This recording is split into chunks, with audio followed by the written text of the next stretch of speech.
ఆత్మబంధు నమో నమ. జీవన మాధుర్యంలో మనము రోజు ఒక విషయం తెలుసుకుంటున్నాము.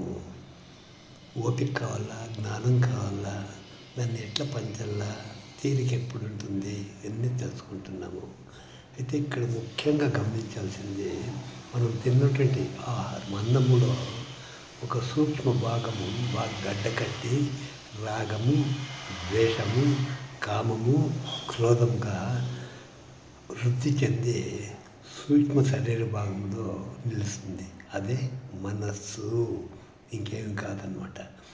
ఈ మనస్సు ఎట్లెట్లా పనిచేస్తుందంటే, మొట్టమొదటి చూడండి, ఆచరణ లేని జ్ఞానం ఒకటి, ఆలోచన లేని స్పందన రెండు, అవగాహన లేని విమర్శ, సంపాదన లేని ఖర్చు, ప్రయత్నం లేని ఓటమి. వీటి వల్ల జీవితంలో అతి ముఖ్యమైన వాటిని కోల్పోవాల్సి వస్తుంది. కోల్పోయి అయ్యో నాకు దేవుడి లేదు, నేను ఎంత మంచోడు, నేను అట్లా చేయాల్సిండే ఇట్లా చేయాల్సిండే అని చెప్పి వేగిరి పడతావు. ఎవరు కనబడితే వాళ్ళపైన విరుచుపడతావు అనమాట. కాబట్టి ఏం చేయాలా, దీనికి ఈ మనస్సును ఏ విధంగా తీసుకురావాలా, అది కోతి లాంటిది అనమాట.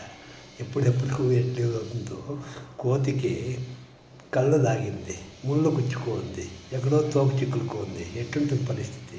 సేమ్ భగవంతుడు కూడా మనిషికి ఆ విధంగా నీ ప్రమేయంతో అట్లా అయిపోయినాడు. కాబట్టి మనసును ఏ విధంగా మన ఆధీనంలో తెచ్చుకోవాలా చూడస్తాం అనేదే జీవన మాధుర్యము.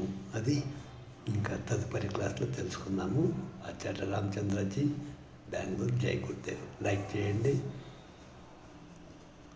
సబ్స్క్రైబ్ చేసుకోండి. జై గురుదేవ్.